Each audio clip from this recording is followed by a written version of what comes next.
117 జీవోను రద్దు చేయాలి. ప్రభుత్వ ఉపాధ్యాయుల బదిలీలు పదోన్నతులపై షెడ్యూల్ విడుదల చేయాలని యూటీఎఫ్ రాష్ట్ర నాయకులు సురేష్, జిల్లా నాయకులు రవిలు కోరారు.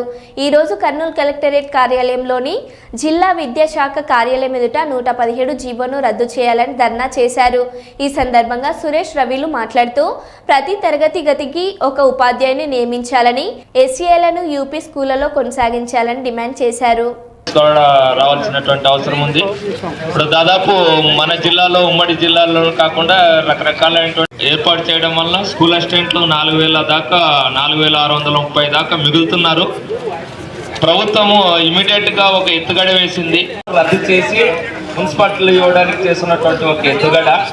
కాబట్టి మన నంబర్ని ఇక్కడక్కడ తిప్పి మొత్తానికి ఈ రంగాన్ని, ఆ రంగాన్ని కాపాడుకుందాం. ప్రభుత్వ విద్యారంగాన్ని, ప్రభుత్వ విద్యారంగం పట్ల ప్రభుత్వ నిర్లక్ష్య వైఖరి, విద్యారంగం పట్ల ప్రభుత్వ నిర్లక్ష్య వైఖరి.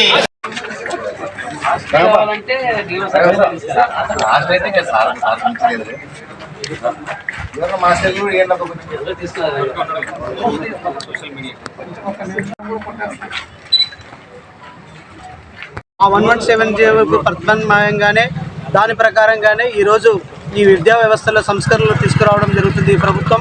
కాబట్టి ఈ ప్రభుత్వ రంగంలో సంస్కరణలు అనేటివి 117 జీవో ప్రకారమే ఈ ప్రభుత్వం కూడా అమలు చేస్తుంది. ఆ 117 జీవోకి రద్దు చేసి కొత్త జీవో ప్రకారం పాఠశాలల పునర్వ్యవస్థీకరణ జరగాలని ఆంధ్రప్రదేశ్ ఐక్యోపాధ్యాయ ఫెడరేషన్ తరఫున మేము కోరుకుంటున్నాం. అదేవిధంగా ప్రతి ప్రాథమిక పాఠశాలలో 5 తరగతులు ఉంటే 5 తరగతికి ఒక ఉపాధ్యాయుని నియమించాలి. అదేవిధంగా మాన్యువల్ కౌన్సిలింగ్ అనేది ఎన్జిటీలకు నియమించాలి.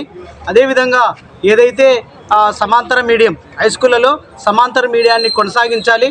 అదేవిధంగా మన ఎల్ఎఫ్ఎల్ హెచ్ఎంల ద్వారానే పదోన్నతులు ఇవ్వాలి.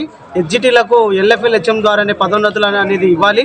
ఈ విధంగా ఈ యొక్క రాష్ట్ర ప్రభుత్వం కొన్ని ఆలోచిత నిర్ణయాలను వదిలేసి ప్రభుత్వ విద్యారంగం బాగుపడే విధంగా ఈ రాష్ట్ర ప్రభుత్వం కృషి చేయాలని మేము ధర్నా కార్యక్రమాన్ని చేస్తూ ఉన్నాం.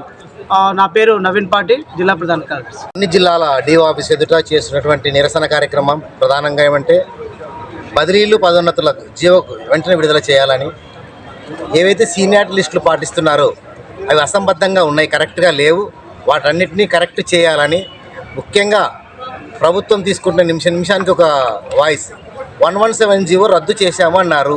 ఎక్కడ రద్దు అయింది? 1 నుంచి 10వ తరగతి వరకు క్లాసులు నడుపుతున్నారు. అట్లే రేషనలైజేషన్ బదిలీలు చేపడతామని చెప్తున్నాం, బదిలీలు అసంబద్ధంగా ఉన్నాయి. ఆ రోస్టర్ పాయింట్ ఎట్లా పాటిస్తున్నారో ముఖ్యంగా తెలియజేయాలి అందరికీ. అదే కాకుండా ఈ రేషనలైజేషన్లో ఎవరు ఒక రోజు ఒక వాయిస్, ఈరోజు టీచర్ వస్తారంటే ఈరోజు రారు. జూనియర్కు ఆయన కావాల్సిన బదిలీ చేసే విధంగా అనుకూలంగా జీవోలు రావాలి. అదేవిధంగా ప్రతి హై స్కూల్లో ప్యారలల్ మీడియం ఉండాలా, అంటే తెలుగు మీడియం ఖచ్చితంగా ఉండాలా అని మన డిమాండ్గా ఉన్నాము. ఎలిమెంటరీ స్కూళ్ళల్లో కూడా రేషియో తగ్గించి ఎక్కువ శాతం ఎలిమెంటరీ స్కూళ్ళు బలోపేతం కావడానికి ప్రభుత్వం కృషి చేయాలని, అదేవిధంగా సమాంతర మీడియం ఇంగ్లీష్తో పాటు తెలుగు కూడా హై స్కూళ్ళలో ఉండాలని, ఏదైతే 53 తర్వాతనే హై స్కూల్లో ఇంకో సెక్షన్ రావాలి అనే నిబంధనలు సడలించి 45 వరకే పిల్లలు ఉంటే ఇంకో సెక్షన్ ఇవ్వాలని, ముఖ్యంగా యూపీ స్కూళ్ళను బలోపేతం చేసి ఏదైతే హై స్కూళ్ళలో ఉన్నటువంటి ఉపాధ్యాయులను రివర్స్ చేసి వాళ్ళకి ఎలిమెంటరీ స్కూల్ నుంచి హై స్కూల్కి ప్రమోషన్ ఇచ్చినారు.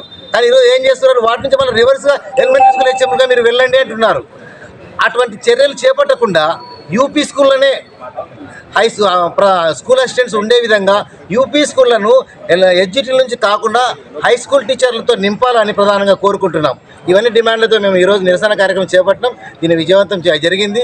ప్రభుత్వం కూడా ఆలోచించి తగిన నిర్ణయాలు తీసుకోవాలని కోరుకుంటూ యూటీఎఫ్ జిల్లా అధ్యక్షుడు రవికుమార్.